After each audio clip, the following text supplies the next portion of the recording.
ভিক্ষা চাই। আল্লাহ আমি বুঝি নাই, আমি বুঝি নাই। মালাকুল মউত আজরাইল রে একটু ফেরত দেন, আমারে আর কয়টা দিন দুনিয়ায় থাকতে দেন। এই মালাকুল মউতকে দেখে বলি, যুবক ভাই ফিকির করে দেখো বাপ, কি করছো সারাদিন? এটা কি কোনো জিন্দিগি হইল? শুধুই চুলের ফ্যাশন, শুধুই প্যান্ট বদলানো, শার্ট বদলানো, শুধুই দিন নাই রাত নাই, 2 আঙ্গুলে মোবাইল টিপা, নারীর ছবি, অশ্লীল দৃশ্য, জিনা, ব্যভিচার, আর শুধু ছবি তোলা। কুকুর, বিড়াল, শুকর, গরু, ছাগল, হাঁস, মুরগি, জীব জন্তু, মানুষ, বেড়া বেড়ি, ছোট বড়, নারী পুরুষ, জোয়ান বুড়া, হুজুর, পাবলিক, কিছু অপদার্থের জিন্দিগি। বেঈমান এভাবে ওয়াশ করে দিছে মাথা যে তোর কামে হইল শুধু জিডা ফাইবি, ছবি উড়ে। তোরে খোদা বানাইছে শুধু ছবি উড়ে, খালাস। পৃথিবীতে আসার উদ্দেশ্য ছবি তোলা, ছবি তুলবা। চেষ্টা করবা যেন 18,000 মাখলুকাতের লগে তোমার একটা একটা ছবি থাকে। আস্তাগফিরুল্লাহ। বলেন এটা কি কোনো জীবন হইল? বলো না ভাইয়া, তোমরা বলো একটাবার ইনসাফের সাথে ভাব, ইনসাফের সাথে ভাব। তুমি তোমার হায়াত নিয়ে ভাব, তুমি তোমার জিন্দিগি নিয়ে ভাব। খুদার কসম বাপ, এই হায়াত মনে পড়ে। ওই যে ওই হেরা ব্যাটকা, এই ছেলে, ঘটনা কি? আরে তোমারে বলছি, তুমি পিছনে চাও কেন? ওরে ধাক্কাও কেন, হাসো কেন? সাফ কথা বাপ, আমি একজনকে ছাড়তে রাজি না। আমার জিন্দিগির সিদ্ধান্ত এটা। কোনো গাফেল, কোনো ফালতু মানুষ আমি বলতে রাজি না। প্রয়োজনে একজনকে বলবো, ফালতুকে বলবো। আমি টর্চ লাইটের মতো সারাক্ষণ চোখ ঘুরাই। আমার এটা তবিয়ত। এক সিদ্ধান্ত নিয়ে জিন্দিগির এই বয়ান করি, আমার নওজোয়ান বদলাইতে হবে।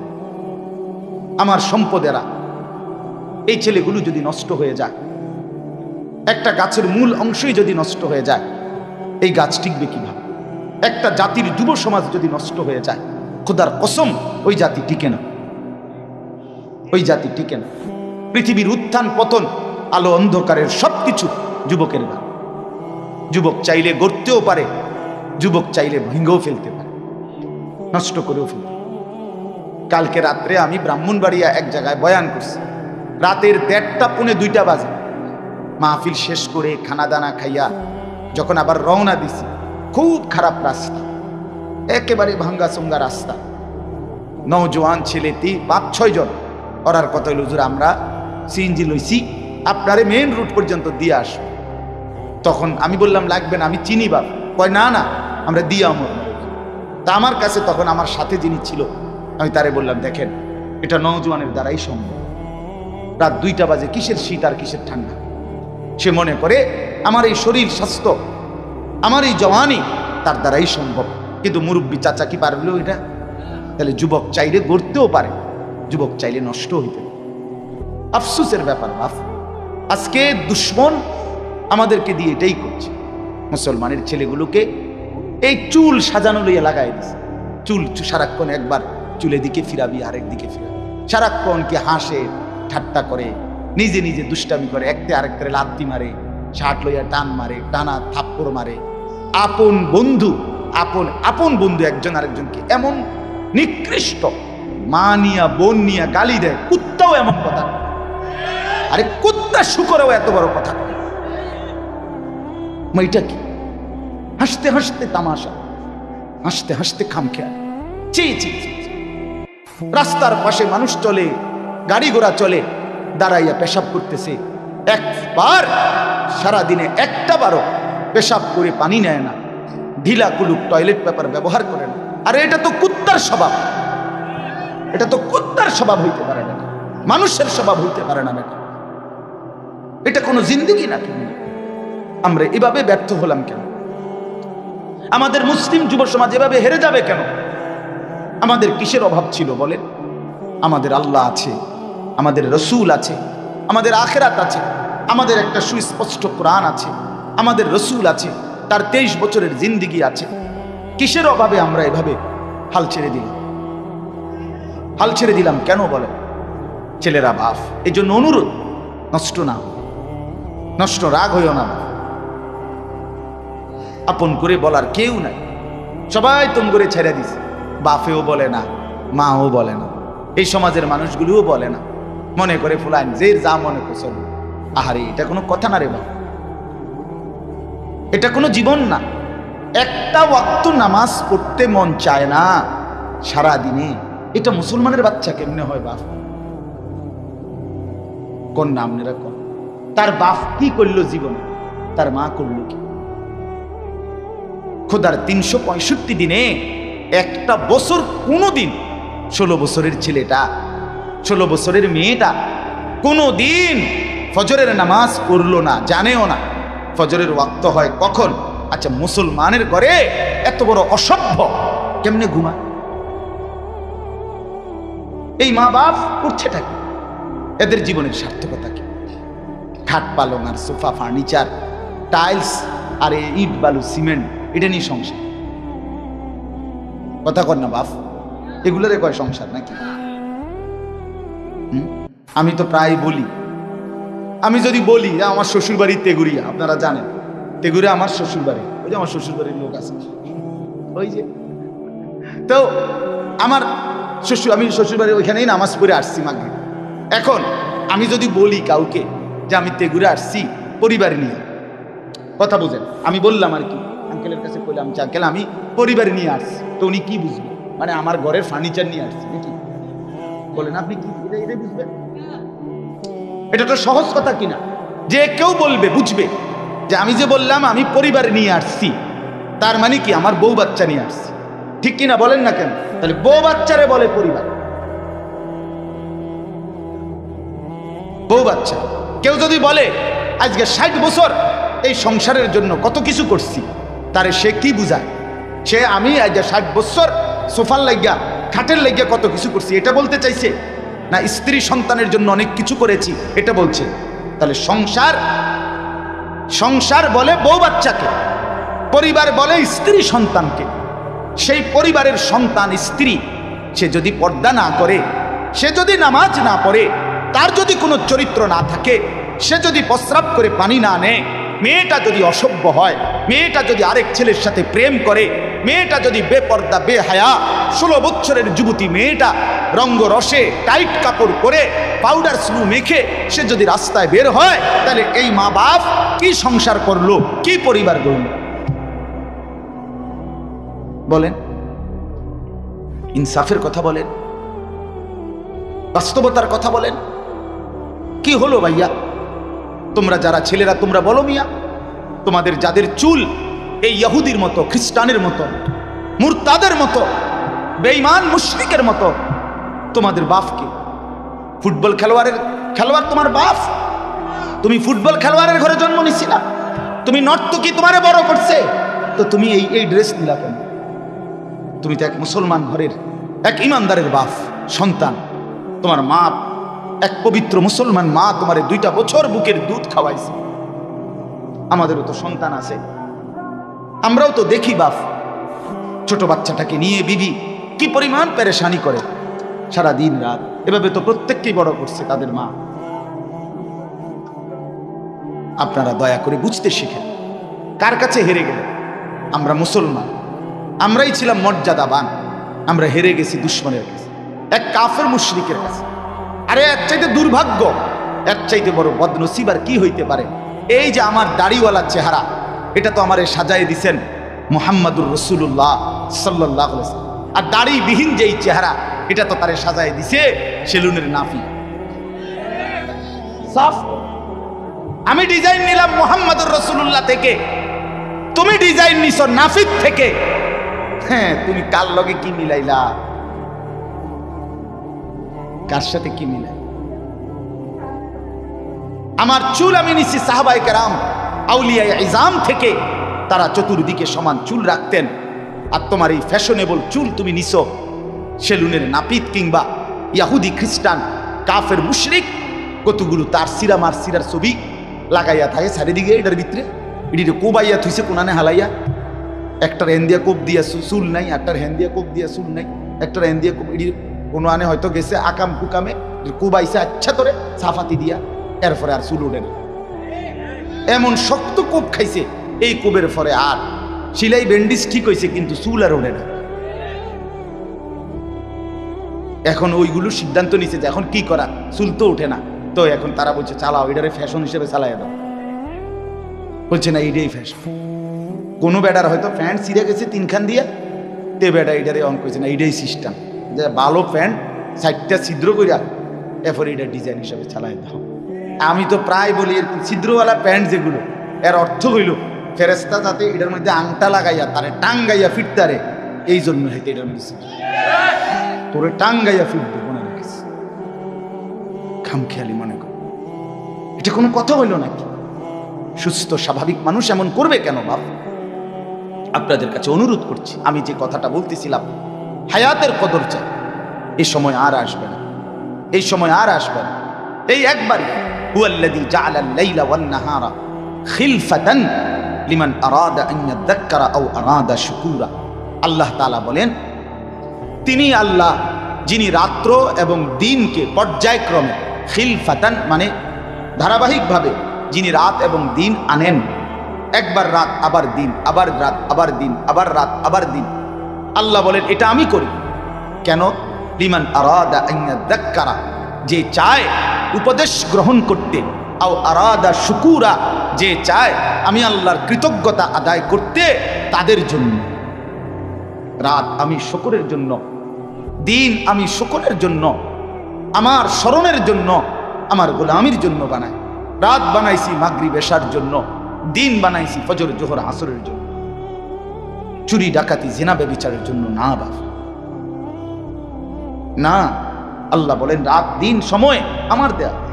ইউকাল্লিবুল্লাহুল লাইলা ওয়ান নাহার, কোরআনে আল্লাহ বলেন আল্লাহই রাত্র এবং দিন পরিবর্তন করে থাকেন। কে বদলায়? তাহলে সময় বদলায় কে ভাই? বলেন না বাপ, কে বদলায়? আমার হায়াত মানেই তো সময়, এটা তো আল্লাহ পরিবর্তন করছেন। আমি শিশু ছিলাম, এখন আমি যুবক, যুবক থেকে বৃদ্ধ, এটা আল্লাহ করছেন, আল্লাহ করছেন। রাত্র দিন আল্লাহ বদলায়। কোরআনুল কারীমে আছে, কুল আরাআইতুম ইন জাআলাল্লাহু আলাইকুমুল লাইলা সারমাদান ইলা ইয়াউমিল কিয়ামা মান ইলাহুন গায়রুল্লাহ ইয়াতিকুম বিদিয়াইন। মালিক বলে, বান্দা আমি একটা কথা জিজ্ঞাসা করি বান্দা, আল্লাহ বলছে আজকের এই রাতটাকে টেনে লম্বা করে আমি যদি কিয়ামত পর্যন্ত রাত বানিয়ে রাখি, বলো তো আমি আল্লাহ ছাড়া তোমার আর কে আছে যে তোমার জন্য আগামী কালকের আলো নিয়ে আসবে?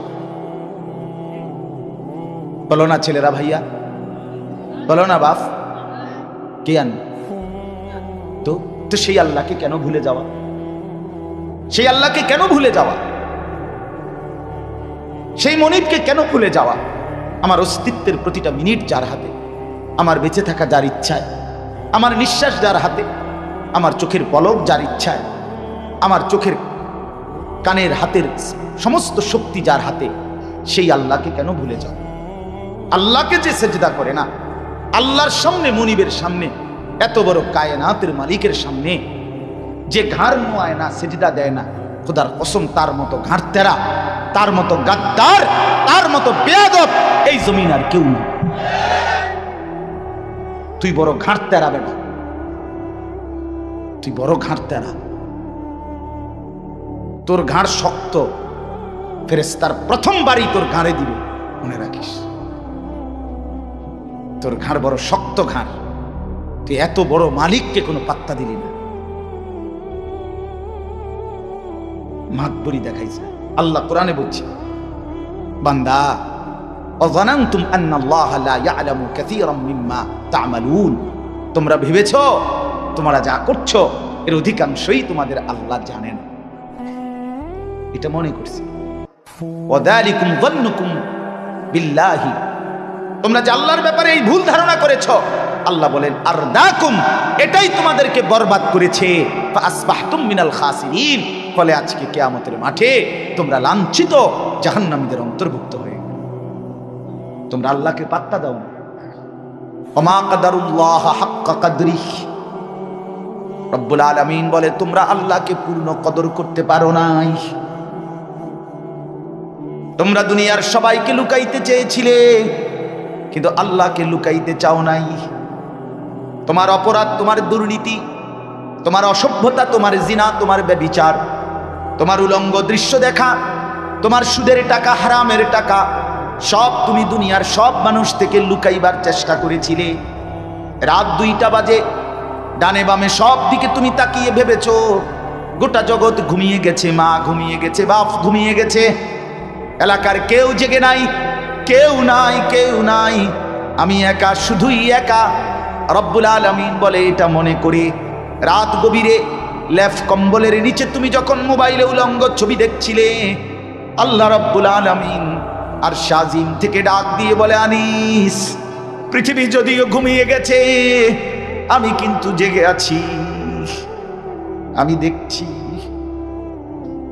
কেমনে রে পারলি বান্দা, কেমনে রে বান্দা পারলি আমার মতো মনিবের সামনে এত বড় অন্যায় কেমনে করছিস? ওমা কুনতুম তাস্তাতিরুনা আন ইয়াশহাদা আলাইকুম সামউকুম ওয়া আবসারুকুম ওয়ালা জুলুদুকুম।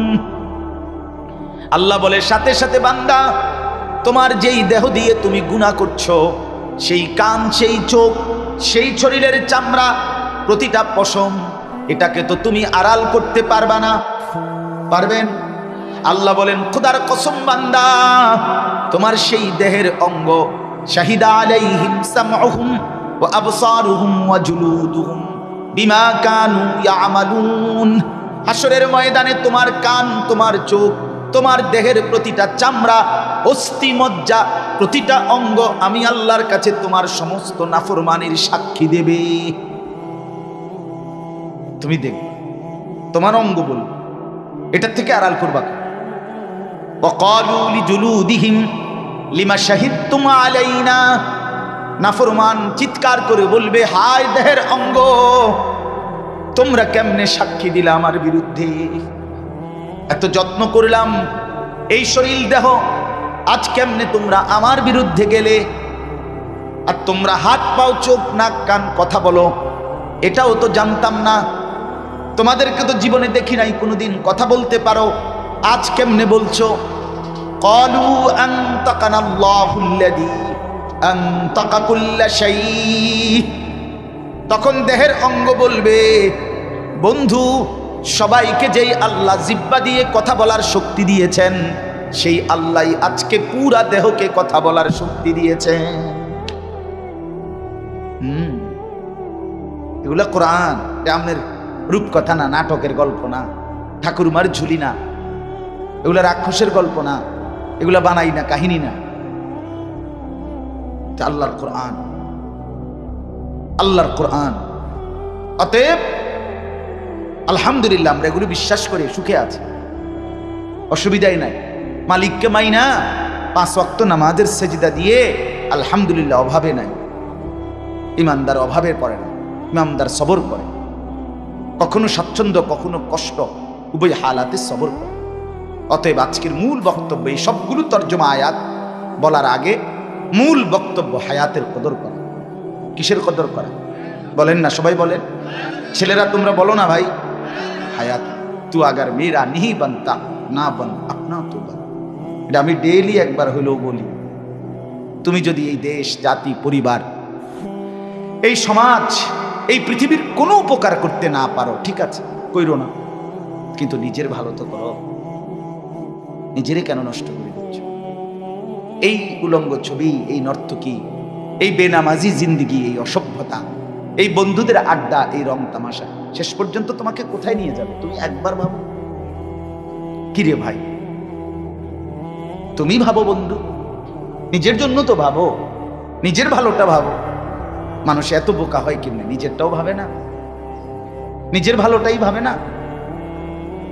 ওইখানে যদি আগুন লাগে ওইখানে, আর এই ছোট বাচ্চাটা যদি ওইদিকে হাঁটতে হাঁটতে যায়, তো সে যদি এক কদম করে হাঁটতেই থাকে, কেউ যদি তাকে বাধা না দেয়, অথবা সে যদি না ফিরে, তাহলে প্রতি কদম সামনে যাচ্ছে মানে কোথার দিকে যাচ্ছে? তাই হইতে পারে বাবা বাধা দিল না, মা বাধা দিল না, সাহস করলো না।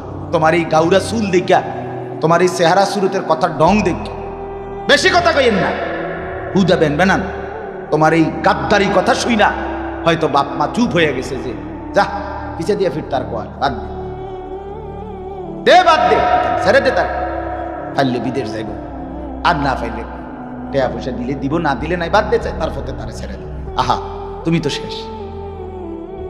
তুমি তো এরপরে এই নর্তকীর মোহে পড়ে, নাচ গানের মোহে পড়ে, উলঙ্গ ছবি আর অশ্লীল দৃশ্য, অথবা গুনাহ, সুদ, ঘুষ, চুরি, ডাকাতি, জিনা, ব্যভিচার, মদ, জুয়া, এই নাফরমানির আসক্তিতে প্রতি কদম তুমি তো জাহান্নামের আগুনের দিকেই যাচ্ছ। শেষ পর্যন্ত তো ওইখানেই যাবে। আল্লাহ বলেন, উল্টো পথে যে চলে আমি তাকে ধীরে ধীরে নুয়াল্লিহি মা তাওয়াল্লা ওয়া নুসলিহি জাহান্নাম, উল্টো পথেই চালাই, একদিন সত্যি সত্যি জাহান্নামে ফেলে দেই। কোথায় ফেলে দেয়? এই জন্য আবারও বলছি, আমার প্রথম বক্তব্য, মূল বক্তব্য আজকে এটাই, আমরা হায়াতের কদর আর ফিরবে না। এবং প্রত্যেকটা মানুষ, আমিও আপনিও, জওয়ানরাও বুড়োরাও, এই হায়াত ভিক্ষা চাই। সময় সময় একটু সময়, মাওলা দেন না, মাওলা দেন, একটু সময়, আবার দেন, আবার দেন, বড় বেশি ভুল করে ফেলেছি, দেন না মাওলা, একবার। এভাবে আহাজারি করবে না, ফেরত কাকুতি মিনতি করবে, কিন্তু কোনো লাভ, কোনো লাভ হবে, কোনো লাভ। নাফরমান হিসাবে কেউ নিজেকে বুদ্ধিমান ভাববেন না। এ হুদা বাদুকা খাইলে আর একটু মাতবরি করলে এত কোনো আহামরি কিচ্ছু, আহামরি কিচ্ছু। আমি দেখছি রে বাপ, রবিবার ইলেকশনের আগের দিন দেখছি 10 বছর যেই জায়গা দিয়ে আমি যাইতাম জুমার নামাজ পড়াইতে, রবিবারের আগেও দেখছি, আগে শুক্রবারেও দেখছি, এই 10টা বছর দেখছি যার পোস্টার, ব্যানার, বিলবোর্ড পুরা ওই উপজেলার মেইন প্রাফারে চতুর্দিকে ছিল, একটা জায়গা বাকি ছিল না। রবিবারের পরে ওই হাবড়ার জিতছে না, স্বতন্ত্র প্রার্থী জিতছে। হ্যাঁ, পরে শুক্রবারে যখন নামাজের জন্য যাই তখন দেখলাম বাড়ি সালাম দিও আর একটা পোস্টার, একটা ব্যানার, একটা ফেস্টুন, এখানে কিচ্ছু নাই। আরে কি আশ্চর্য, আমার কাছে এটা রীতিমতো অবাক লাগলো। আহারে, এর লাগে বুঝি একটা ব্যানারও থাকতো না, একটা পোস্টারও নাই, কিচ্ছু নাই। দুনিয়া ধোকা। এসে দাঁড়াবে, কে দাঁড়াবে? কথা বলেন না। কলা, এই নাফরমান তখন বলবে, রব্বি, হে আমার রব, হে আমার প্রভু, হে আমার মাওলা, ইরজিউন, আপনি আমাকে দুনিয়ায় একটু ফেরত দেন। কোথায়? দুনিয়ায়। কাকে দেখে? আজরাইলকে দেখে। কাকে দেখে? আজরাইল। হাদিসের মধ্যে কথা স্পষ্ট আছে, রাসূলুল্লাহ সাল্লাল্লাহু আলাইহি ওয়াসাল্লাম বলেন, যে ব্যক্তি যেমন আমলের, মালাকুল মউত তার সামনে এসে দাঁড়াবে ওই আকৃতিতে। অর্থাৎ যে নেককার, সে মালাকুল মউত জান কবজের সময় তার সামনে এসে দাঁড়াবে একেবারে চমৎকার উত্তম আকৃতি নিয়ে, যেটা দেখেই ইমানদারের কলিজা ঠান্ডা হয়ে যায়। কসম, এটা হাদিস, স্পষ্ট হাদিস। হ্যাঁ, আর যে ব্যক্তি নাফরমান, হযরত ইব্রাহিম আলাইহিস সালাম, আমরা আরবি কিতাবে পড়ছি, ইমাম কুরতুবির কিতাব আত-তাযকিরা, ওইখানে আছে, ইব্রাহিম আলাইহিস সালাম একদিন আজরাইলকে বলছিল, মালাকুল মউত, তুমি নাফরমান পাপীদের সামনে জান কবজের সময় কেমনে আইসা দাঁড়াও, কদ্দুর দেখাও আমার। ইব্রাহিম আলাইহিস সালামকে আজরাইল বলছে, মালাকুল মউত, জনাব, হে আল্লাহর নবী, আপনি এটা দেখতে চাইেন না, সহ্য করতে পারতেন না। হযরত ইব্রাহিম আলাইহিস সালাম বলছে, না, আমাকে দেখাও, আমি দেখব। কসম আল্লাহর, আমরা নিজের শতককে কিতাবে পড়ছি, ইব্রাহিম আলাইহিস সালাম সামনে মালাকুল মউত ওই আকৃতি ধরছে, যেভাবে নাফরমানের সামনে বিভৎস কুৎসিত যেই চেহারা নিয়ে আসবে, সাথে সাথে ইব্রাহিম আলাইহিস সালাম চিৎকার করে বেহুশ হয়ে গেছে। হুঁশ আসার পরে ইব্রাহিম নবী আল্লাহকে হাত তুলে বলছে, মাওলা, কোন নাফরমান পাপীর জন্য মালাকুল মউত আজরাইল মৃত্যুর সময় যে দৃশ্যে দাঁড়াইলো, এইটা দেখলেই তার আযাবের জন্য যথেষ্ট, আল্লাহ না আযাব। এটা দেখলেই চলবে, এটা দেখলেই সে বুঝে ফেলবে তার আগত জিন্দেগিটা কি হবে। তো আল্লাহ তাআলা বলেন, এই নাফরমান তখন বলবে, রব্বিরজিউন, আল্লাহ দুনিয়ায় একটু ফেরত দেন, অল্প সময়। কেন? এই বলবে, লাআল্লি আ'মালু সালিহান ফীমা তারাক। 101 নম্বর আয়াত, নাফরমান বলবে আল্লাহ যেই আমলগুলো ছেড়ে দিয়েছি এবার যদি একটু হায়াত দেন, সুযোগ দেন, আমি সেই নেক আমলগুলো পুনরায় করব। এবার বিশ্বাস করেন খোদা, পরে যাইতে কোন কয়টা দিন আমার 3টা মাস সুযোগ দেন, আমি দেখবেন নামাজ কারে কয়। কাবা শরীফের ইমাম রেফিসে আলাই, ইমাম সাহেবের আগে দাঁড়ান নমাজ, কাবা শরীফের ছাদে গিয়ে দাঁড়ান, আপনি শুধু রংটা চাইবেন, আমার কিন্তু সুযোগটা দিয়ে আসা ঠিক করি। এবার গেলে উড়ে এলাম, সব উড়ে এলাম। মসজিদে যে ঢুকমু 3 মাস পরে মালাকুল মৌত করবেন মসজিদে যাতে নিয়ে যায়, বাইরে যাইতাম, বাইরের গোষ্ঠীর গিলে বাইরে যাইতাম না। লাআল্লি আ'মালু সালিহান ফীমা তারাকতু, নাফরমান বলবে রব্বুল আলামিন যে আমলগুলো ছুটে গেছে এবার সেই আমলগুলো করব নেক আমল। সাথে সাথে আল্লাহ বলবেন কাল্লা, কখনোই না, না রে বান্দা কখনোই না। মালাকুল মউত আজরাইলকে দেখিয়ে সামনে এনে আমি রব্বুল আলামিন এই পর্যন্ত কোনোদিন কাউকে ফেরত দেই নাই। মালাকুল মউত আজরাইলের এই দৃশ্য দেখে যদি আমি বদলাইবার সুযোগ দিতাম তাইলে তো ফেরাউন নমরুদ ও আব্দুল কাদের জিলানী হইয়া যাইত। নমরুদ ফেরাউনও তো জুনায়েদ বাগদাদি হইয়া যাইত। না রে বান্দা কাউকে দেই নাই। ইন্নাহা কালিমাতুন হুয়া কাইলুহা, এবার আল্লাহ বলবেন নাফরমান বেঈমান কখনোই তোকে দুনিয়ায় আর যেতে দেয়া হবে না। এই যে তুই বললি ভালো হয়ে যাবি, এটাও তোর কথার কথা, মুখের কথা, মিথ্যা কথা। নাউজ, আল্লাহ বলেন আমি জানি তোর চিনি, আমি তুই বাটফার রে, আমি চিনি। তোর যে সময় তোর বেডির সিজার হয়, সিজারের আগে তুই মনে 1000 বার আমারে ডাকছিলি আল্লাহ আল্লাহ আল্লাহ আল্লাহ আল্লাহ আল্লাহ, আরে নামাই লাইছে আল্লাহ রে। যখনই শেষ বাচ্চাটা হয়ে গেছে এবার 14 গোষ্ঠীরে জানাইতে আছে, হইছে হইছে হইছে, কাটন লাগছে না, হ্যাঁ লাগছে লাগছে, কাটন লাগছে, হইছে হইছে, শুনাইতে আছে। আসরও শেষ, মাগরিবও শেষ, এশার নামাজও শেষ, কি এর নামাজ সেরে গেছে না। তো আল্লাহ বলে তুমি সিটার রে আমি চিনি, তুমি যে কি ডগে, তোমার যে সময় অ্যাক্সিডেন্ট করছো এই সময় তুমি আমি আল্লাহরে কত লক্ষবার ডাকছিলাম, মন নাই? এরপরে যখনই সুস্থ হয়ে গেছো কিসের নামাজ, কিসের রোজা? যখনই বিপদে পড়ছো তখনই আমারে ডাকছিলা, যখনই বেঁচে গেছো তখনই আবার ভুলে গেছো, আবারই ভুলে গেছো। আল্লাহ তাআলা বলেন কাজেই তোমার এগুলো কথার কথা। অমিন ওয়ারাইহিম বারযাকুন ইলা ইয়াউমি ইউবআসুন, অতএব এখন কিয়ামত পর্যন্ত, আবার পুনরায় উঠানো পর্যন্ত, ইসরাফিলের ফু দিয়ে হাসরের মাঠে তোলা পর্যন্ত, বারযাখ মানে কবরের জীবন, এই কবরের জিন্দেগিতে পড়ে আর ফিরবা। এবার শুধুই কবর, শুধুই বারযাখ, কবরের জীবনকে বলে বারযাখ। বারযাখ শব্দের অর্থ পর্দা, যেটা দুনিয়া এবং আখিরাতের মাঝখানে ব্যারিকেড দেয়, পর্দা দেয়, এটারে বলে বারযাখ, কবরের জীবন, মধ্যবর্তী স্টেশন। এরপরে আল্লাহ বলেন ফাইজা নুফিখা ফিস সূর ফালা আনসাবা বাইনাহুম ইয়াওমাইদিন ওয়ালা ইয়াতাসাআলুন, অতঃপর যখন কবর থেকে ইসরাফিল দ্বিতীয়বার ফু দিবে, হাসরের মাঠ কায়েম হবে, সবাই যখন আবার তোমরা হাসরের ময়দানে দাঁড়াবা, ফালা আনসাবা বাইনাহুম ইয়াওমাইদিন ওয়ালা ইয়াতাসাআলুন। আল্লাহ তাআলা বলেন সেদিন কোটি কোটি মানুষ হাসরের ময়দানে দাঁড়াবে, কেউ কাউকে বংশের, নসব মানে বংশ, আত্মীয়তার, সম্পর্কের কোনো পরিচয় দিবে না, কেউ কাউকে ভালো মন্দ কিছুই জিজ্ঞেস করবে না। কোনো বাপ বলবে না এটা আমার সন্তান, কোনো সন্তান বলবে না এটা আমার মা, এটা আমার বাপ, স্বামী বলবে না এটা আমার স্ত্রী, স্ত্রী বলবে না এটা আমার স্বামী। খোদার কেউ বলবে, কেউ কাউকে। আল্লাহ নবী বলছেন ইব্রাহিম আলাইহিস সালাম ইসমাইলকে দেখবে, নিজের ছেলেকে একবারও ডাকবেন, বলবে ইয়া রব্বি নাফসি নাফসি, আল্লাহ আমাকে বাঁচা।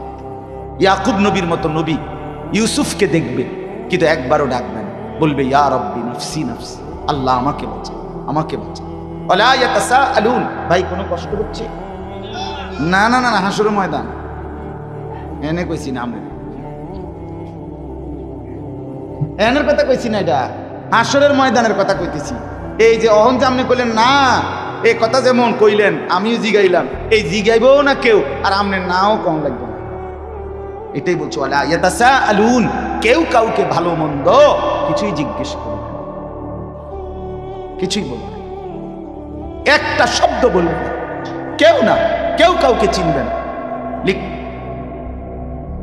সবাই প্রত্যেকে নিজেকে নিয়ে ব্যস্ত থাকে, ব্যস্ত থাকে। অতএব এরপরে আল্লাহ বলেন, ফামান সাকুলাত মাওয়াজিনুহু ফাউলাইকা হুমুল মুফলিহুন, সেদিন একমাত্র কারো সহযোগিতা দিয়ে কিছু হবে না। তোমার আমলনামা, তোমার মিজানের পাল্লার হিসাব, ওজন, এটাই হিসাব। এটা যেমন হবে তোমার ফলাফলও তেমন হবে। সোজা কথা, তোমার আমল এটাই শুধু পুঁজি, তোমার আমলনামা এটাই শুধু পুঁজি। এখানে কোনো সাইডে মাইডে নেতা কর্মী, বাপ ভাই, আত্মীয় স্বজন, পাড়া পড়শি, পরিচিত অপরিচিত, বক্তা শ্রোতা, আয়োজক, কিচ্ছু কোনো কাজ আসবে না। আল্লাহ বলেন, ফামান সাকুলাত মাওয়াজিনুহু, যার আমলনামা নেকির পাল্লার মধ্যে যার নেকি ভারী হবে, ফাউলাইকা হুমুল মুফলিহুন, সেই হবে সফল, কামিয়াবি, জান্নাতি। ওয়ামান খাফফাত মাওয়াজিনুহু, আর যার আমলনামা মিজানের পাল্লায় যার নেকি হালকা হবে, গুনাহ ভারী হবে, ফাউলাইকাল্লাযীনা খাসিরু আনফুসাহুম, তারা শুধুই তারা যারা তাদের জিন্দেগি বরবাদ করলো, ফি জাহান্নামা খালিদুন, তারা চিরস্থায়ী জাহান্নামে বসবাস। এরপরে শুনেন, তালফাহু বুজুহাকুমুন নারু ওয়া হুম ফিহা কালিহুন। আহা বাপ, এটা কিভাবে তর্জমা? হায় মাফ করুন। আল্লাহ তাআলা বলেন, যার আমলনামা হালকা হবে, গুনাহ ভারী হবে, তার ঠিকানা শুধুই জাহান্নাম, স্থায়ীভাবে। আর জাহান্নামে কি হবে? আল্লাহ তাআলা বলে, দুনিয়ার মাছ, তেলাপিয়া মাছ, দুনিয়ার কই মাছ, আমার বাপ কড়াইয়ের তেলের মধ্যে একবার এই পিঠ চাপ দিয়া ধইরা ভাজি করে, আবার উল্টাইয়া ওই পিঠ চাপ দিয়া ধইরা ভাজি করে, এরকম না? এই তালফাহু বুজুহাকুমুন নার অর্থ হইল, আল্লাহ তাআলা বলে, জাহান্নামী তোর চেহারাকে, দুই গালকে এরকম আগুনের মধ্যে চাপ দিয়া দিয়া তোরে ওয়া হুম ফিহা কালিহুন, বিভৎস কুৎসিত চেহারা বানায় ফেলে। তালফাহু বুজুহাকুমুন নার অর্থ হলো চেহারা উলট পালট, একবার এই পিঠ একবার ওই পিঠ। ওয়া হুম ফিহা কালিহুন, আল্লাহ বলে চেহারাটা তখন বিভৎস, একদম কুৎসিত কালো হয়ে যাবে। নাফরমান তখন চিৎকার করবে, আল্লাহ বলবে, আলাম তাকুন আয়াতি তুতলা আলাইকুম, আমার বান্দা মনে পড়ে তোমার কাছে তো আমার আয়াত, আমার কোরআন, আমার দ্বীন পড়া হয়েছিল, বলা হয়েছিল, ফাকুনতুম বিহা তুকাদ্দিবুন, তুমি তো সেটাকে মিথ্যা মনে করেছো। আরে মাইত্য না চাই, হুজুররা এডি কয়, কইতে লাগলি কি আর কোনটা কমাইয়া কয়, এমন বেদ্যপ আছে না? আরে রাখ বেটা, সব কানে হুজুররা ধরে আনিস না, সব কানে হুজুররা, সব কিছুতে হুজুররা ধরে আনি।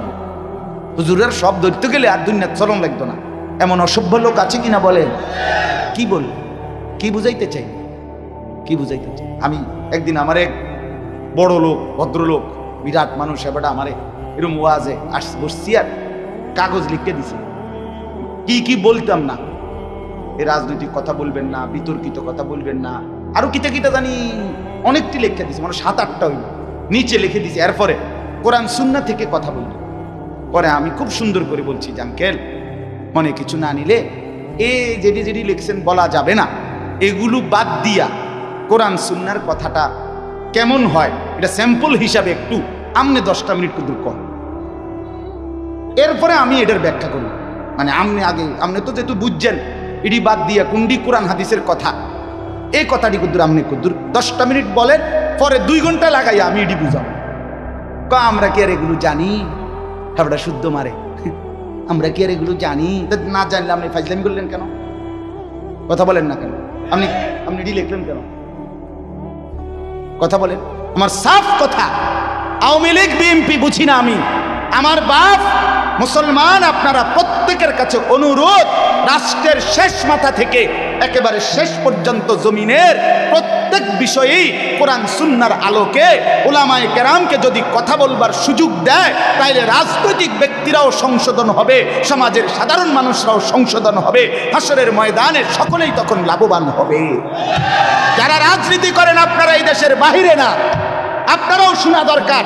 আপনাদের রাজনীতিতে, আপনাদের দলে, আপনাদের ক্ষমতায়, আপনাদের দুনিয়ার এই সমস্ত নীতিতে কোথায় কোথায় ভুল হচ্ছে এটা কি শুধরায়া দেওয়া বলা উচিত নয়? তাই উলামায়ে কেরাম এই কাজটাই করছে, এই খেদমত করছে। এটা বাধাগ্রস্ত করলে ওই ব্যক্তির ক্ষতি হবে। 50 বছর ধরে যিনি রাজনীতি করেন, আপনার জিন্দেগিই তো রাজনীতি, তাহলে আপনি যদি রাজনীতির কোনো বিষয়ে কোরআন সুন্নাহর কথা বলতে না দেন, তো আপনি সংশোধন হবেন কিভাবে? আপনার আখিরাত মিলবে কিভাবে বলেন? কিভাবে মিলবে? আপনার পরকাল তো টিকবে না, তখন পরকাল তো টিকবে না। ও জানাজার নামাজের সামনে 30 জন বক্তৃতা দিলে আপনারে ফেরেশতারা বেহেশত দিবে, এত রঙে দোয়ান বাহি খায় না, এত হুগনা সিরা বেজে না, ফানি দন লাগে। আমরা দেশে আরো একটা কয়, কইতাম নি এটা, এত ভাত দুধ দিয়ে খায় না। কথা বুঝেন নাই? সাফ কথা নিয়ে সব বিষয়ে, দ্বীনের বিষয়ে, সকল ব্যাপারে আল্লাহর কথা, শরীয়তের বিধান শোনা উচিত। উচিত কিনা বলেন না? সংশোধনের ফিকির চাই, পরিবর্তনের ফিকির চাই। আজকে সারা বাংলাদেশের আমরা উলামায়ে কেরাম প্রতিনিয়ত এই শিক্ষা, এই সিলেবাস, এই কারিকুলাম, এই ট্রান্সজেন্ডার সহ ছেলে মেয়ে, নারী পুরুষের অবাধ মেলামেশা, ফ্রি সেক্স, ফ্রি একেবারে ওপেন অবাধ যৌনতা, ফ্রি মিক্সিং করার ইউরোপীয় যেই ষড়যন্ত্র বাংলাদেশে বাস্তবায়ন করার চক্রান্ত হচ্ছে, সেটা কোনো দলের উঠানামার কোনো বিষয় না, এটা আগামী প্রজন্মের বাঁচানোর বিষয়। 12, 13, 14 বছরের ছেলে মেয়েদেরকে বাঁচাইতে হবে, বাঁচাইতে হবে, বাঁচাইতে হবে এই অসভ্যতা থেকে, এই নোংরামি থেকে, এই অশ্লীলতা থেকে। ট্রান্সজেন্ডার বাংলাদেশে বাস্তবায়ন হতে দেয়া হবে না। সাফ কথা, এক সাগর রক্তের বিনিময়ে হলেও সমকামিতা বাংলাদেশে বাস্তবায়ন হবে না ইনশাআল্লাহ। খামখেয়ালি করলে হবে না। 7ম শ্রেণীর বই থেকে শরীফার গল্প নামে এই গল্প বাদ দিতে হবে। থার্ড জেন্ডার আমরা বুঝি, হিজরা আমরা বুঝি, হিজরার প্রতি আন্তরিকতাও আমরা বুঝি। বাংলাদেশে একমাত্র কওমি মাদ্রাসার আলেমরা ঢাকার কামরাঙ্গীর চরে হিজরাদের জন্য মাদ্রাসা করছে। 3য় লিঙ্গের মাদ্রাসা আছে, হিজরা মহিলা, হিজরা মানুষ কোরআন শরীফ 3 খতম কোরআন শরীফ পড়ছে, কোরআন খতম করতেছে, কোরআন পড়ছে। হিজরাদের প্রতি আমাদের কোনো কি নাই, বাধাগ্রস্ততার কিচ্ছু নাই। এটা হিজরার ট্রান্সজেন্ডার গুলাইয়া ফেললে হইতো না, হবে না। আল্লাহ বুঝার তৌফিক দান করে। আল্লাহ তাআলা বলেন, তাইলে তুমি ভুল মনে করেছো। ক্বালু রব্বানা গালাবাত আলাইনা শিকওয়াতুনা ওয়া কুন্না কওমান দাল্লিন। আহা, নাফরমান জাহান্নামী তখন বলবে, আল্লাহ আমার দুর্ভাগ্য আমার কপালের উপরে লেগে গেছে, আমি বড় মন্দ কপাল, আমি বুঝি না, আমার দুর্ভাগ্য আমার উপরে প্রভাব বিস্তার করেছে। ওয়া কুন্না কওমান দাল্লিন, আমি পথভ্রষ্ট সম্প্রদায়ের অন্তর্ভুক্ত ছিলাম। আল্লাহ ভালো মানুষ আমি পাই নাই, নেককার মানুষ পাই নাই, চরিত্রবান মানুষের সংস্পর্শ পাই নাই, কিছু অসভ্য মানুষের সাথে চলছিলাম, ফলে আজ নাফরমানির জিন্দেগিতে ভেসে গেছিলাম। মাওলা আমার দুর্ভাগ্য, মাওলা রব্বানা আখরিজনা মিনহা। এ কথা বলে নাফরমান জাহান্নামী আবার বলবে, মাওলা দেন না, দেন আমারে জাহান্নাম থেকে একটু বের করে দেন, আমারে দুনিয়ায় যেতে দেন না মাওলা, আমি পারছি না মাওলা, এই আগুন আমি সইতে পারছি না, এবার দেন না। আবার বলছি মাওলা, আবার দেন। ফাইন উদনা ফাইন্না যালিমুন, আমি যদি এবার গেলে নাফরমানি করি তা আমি আসলেই জালেম, আপনি আমারে তখন রিডবল শাস্তি দিয়েন, এবার ছেড়ে দেন। আহ, তখন শেষ আয়াত, আল্লাহ তখন বলবে, ক্বালা খসাউ ফিহা ওয়ালা তুকাল্লিমুন। আল্লাহ বলবে, নাফরমান তুই জাহান্নামেই পড়ে থাক, আর একটা কথা বলবি না, ওয়ালা তুকাল্লিমুন, আর কোনো কথা বলবি না, চুপ। আমরা যেমন রাগ করলে বলি না, একদম চুপ, একটা কথা বলবি না বেটা, খারা এনে বলি কিনা, এই আল্লাহ বলবে পড়ে থাক বেঈমান নাফরমান জাহান্নামে, ওয়ালা তুকাল্লিমুন, আর কোনো কথা বলবি না, একটা কথা নাই। তাফসীরে মাআরিফুল কোরআন স্পষ্ট লিখছে, আল্লাহ যখন কোনো জাহান্নামীকে এটা বলে ফেলবে যে তুই আর কথা বলবি না, খোদার কসম তখন ওই জাহান্নামী আর মানুষের মতো শব্দ করতে পারবে না, তার জবান থেকে তখন কুকুর কিংবা গাধার মতো নিকৃষ্ট আওয়াজ।